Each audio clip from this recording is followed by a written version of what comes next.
না, দেখুন, নির্বাচনের পর নির্বাচনের রেজাল্টের ফলাফলের পর বিভিন্ন জায়গায় হামলা হুজ্জুতি করা হচ্ছে, বাড়িঘর ভাঙচুর করা হয়েছে।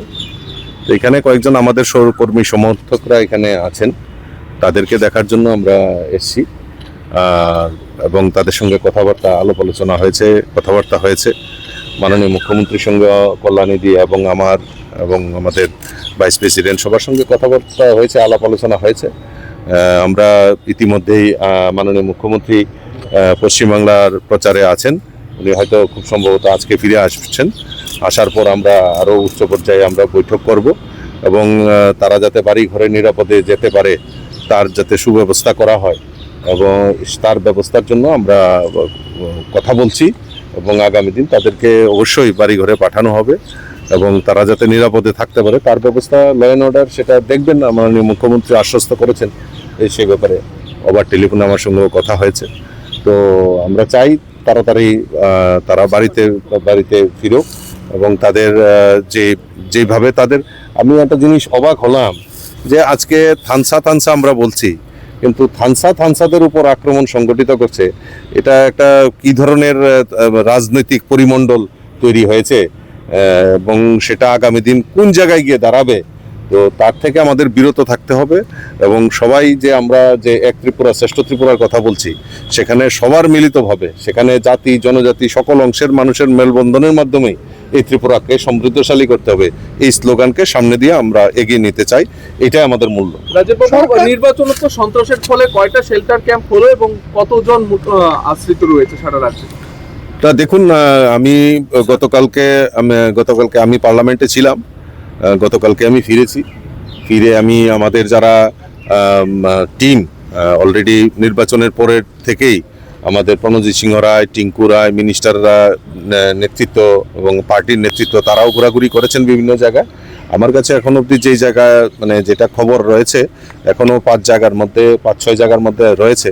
আমি আজকে আমার টিম কল্যাণীদি, আমার চিফ হুইপ সহ পার্টির ভাইস প্রেসিডেন্ট, জেনারেল সেক্রেটারি, আমরা আজকে বেরিয়েছি, বিভিন্ন জায়গায় আমরা কথাবার্তা বলবো এবং পরবর্তী সময়ে কি পদক্ষেপ নিচ্ছি তা আপনাদের সামনে পরিষ্কার হয়ে যাবে। 24 বাহিনী বা সেন্ট্রাল ফোর্স ছিল ইলেকশনকে কেন্দ্র করে, এরপরেও এই ধরনের সন্ত্রাস, কোথাও কি স্বরাষ্ট্র দপ্তরের ব্যর্থতা?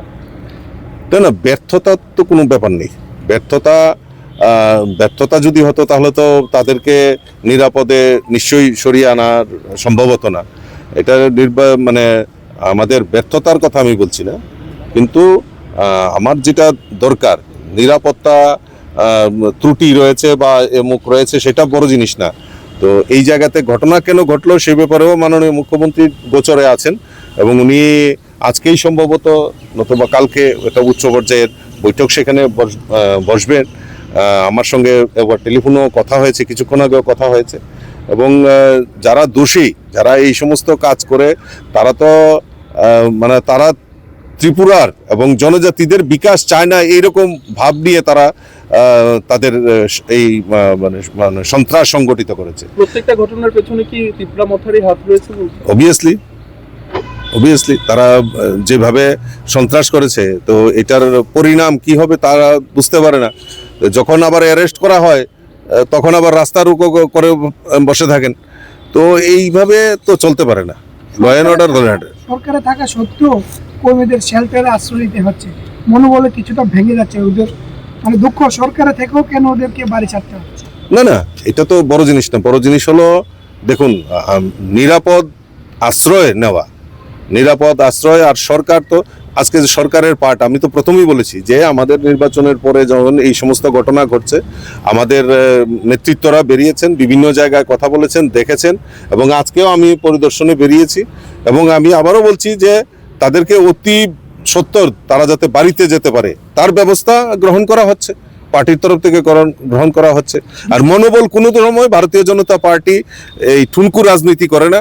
ভারতীয় জনতা পার্টি উদার মানসিকতা নিয়ে, সারা ভারতবর্ষেই ভারতীয় জনতা পার্টির সরকার রয়েছে, উদার মানসিকতা নিয়ে রাজনীতি করা হয়। আমরা তো সন্ত্রাসে বিশ্বাস করি না, আমরা তো পাল্টাপাল্টিতে আমরা বিশ্বাস করি না। আমরা চাই প্রকৃত জনজাতিদের উন্নয়ন হোক, এই ত্রিপুরা রাজ্যের উন্নয়ন হোক। নিশ্চয়ই দুষ্কৃতীদের কাউকে রেহাই করা হবে। দুষ্কৃতীদের আটক করা হলে রাস্তা অবরোধ সহ বিভিন্ন ধরনের হুজ্জতি হচ্ছে। হ্যাঁ, না না, এই ব্যাপারেও দেখা হবে। রাস্তা অবরোধ করে, রাস্তা ইয়ে করে, আর রাস্তা কনস্ট্রাকটিভ, রাস্তার আন্দোলন তো হতেই পারে।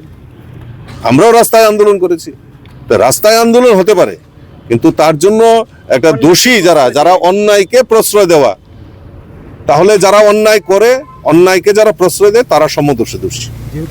রাজ্য পুলিশের মহানির্দেশক বলেছেন সবকিছু পিসফুল রয়েছে, কোনো ধরনের কোনো দিকে গন্ডগোল নেই। এটা তার ওনার বক্তব্য, উনি খণ্ডন করবেন, এটা আমি কি বলবো? এটা আমি আপনি কি প্রদ্যুৎ বাবুর সাথে এই বিষয় নিয়ে কথা বলবেন? না, আমি পরবর্তী সময় আমি দেখা করব, কথা বলবো, যাই হয় আমরা কথা বলবো। ঠিক আছে। আসলে আমরা চাই শান্তি।